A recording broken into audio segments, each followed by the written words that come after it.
Welcome to the Daily Reminder Network. Never ever underestimate the power of Allah.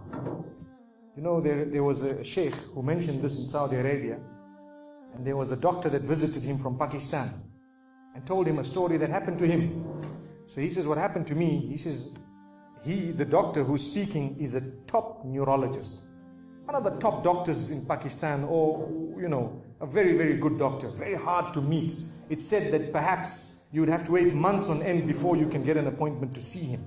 So what happened is, he says, I was flying from one city to another, a very busy man, flying quite often within the country and perhaps even outside.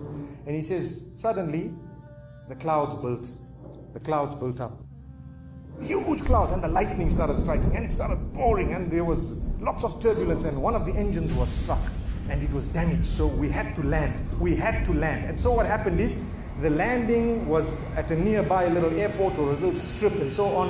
And when they landed there, it was a remote area. How are you going to repair this aircraft? A few people who were on it, it was a small plane, they were, quite surprised because they landed it in such a remote place. No one's there to repair it. They would have to wait, definitely. So the doctor asks the captain or the pilot that, you know what, how long are you going to be? He says, no, we're going to be quite long. Well, I need to get to that area. Look, he says, it's just a 3-hour drive by vehicle. So why don't you just go by road? And you can go there and get there. He says, okay, good idea, because this is going to take long. So he decides to go on one of the try-shows, in Pakistan, one of the areas, wherever it was, and he jumped in. And as they started progressing, the clouds built again. And the lightning was striking, and the rain started pouring. And it was pouring so much that their vehicle could not move much more because of the mud and because of everything else. And so it was quite an open area with a bit of farmland. And after a while they realized, look, we're not getting anywhere. There's a little house here. Why don't we just go there? We can read our salah. Perhaps we can, see, have a bit of a meal or whatever else. And they decided to knock the door. Strange people, strange land, far off, out in the rurals.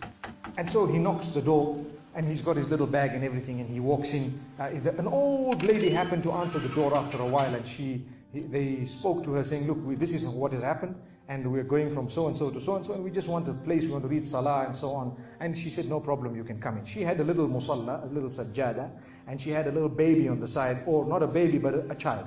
And the child, every little while, she's actually checking on the child, and she's sitting on that musalla, making dua and reading her own salah. These people fulfilled their salah, did whatever they had to. And when they were about to leave, they spoke to the old lady saying, thank you very much, jazakumullah khair, and so on. And, we're going, what's happening to this child, So the woman says, look, the child is an orphan. And the child is unwell, not well at all, very sick. And we've been to all the doctors around. And subhanallah, I'm the grandmother of this child. The doctors have told us that there is only one specialist around who can help this child. And we tried to make an appointment, but they asked us to come 6 months later. And it's far away. I've been making dua to Allah ever since that day. Ya Allah, make it easy for us. Child is sick. Make it easy for us, Ya Allah. So the man says, what's the name of that specialist? So the granny says, it's Dr. Ishaan. Immediately this doctor burst into tears. Straight away, he burst into tears. Why are you crying? Your dua has just been accepted. For your dua, the thunder came, the lightning came, the engine struck, we came down, we came on the road, the rain came again and stopped us and so on. And do you know what? The rain only stopped after the question was asked. Now it happened. And now the woman starts crying. SubhanAllah. And the doctor himself is telling the story, saying, that was me. It happened to me, he says. And he says, I learned that Allah's armies are beyond limits. Allah uses whatever He wants to get what He wants done. It's over. Where in the wildest of the dreams of this person would they have felt or believed that the top man, whom it is semi-impossible to see without big appointments, would actually be driven all the way to the door, knock the door, come in here, read some salah, and they would have to serve the child here. Amazing. Wallahi, it brings tears to the eyes. But the reason I share it with you, every one of us has needs for Allah subhanahu wa ta'ala. Just keep calling. Just have yaqeen.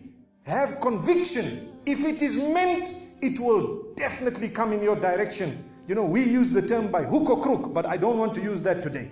I want to tell you, by the mercy and power of Allah subhanahu wa ta'ala, it will happen, it will come to pass. May Allah subhanahu wa ta'ala bless us. May He open our doors. May He grant us all shifa. And may He make us firm believers that for Him, nothing is impossible.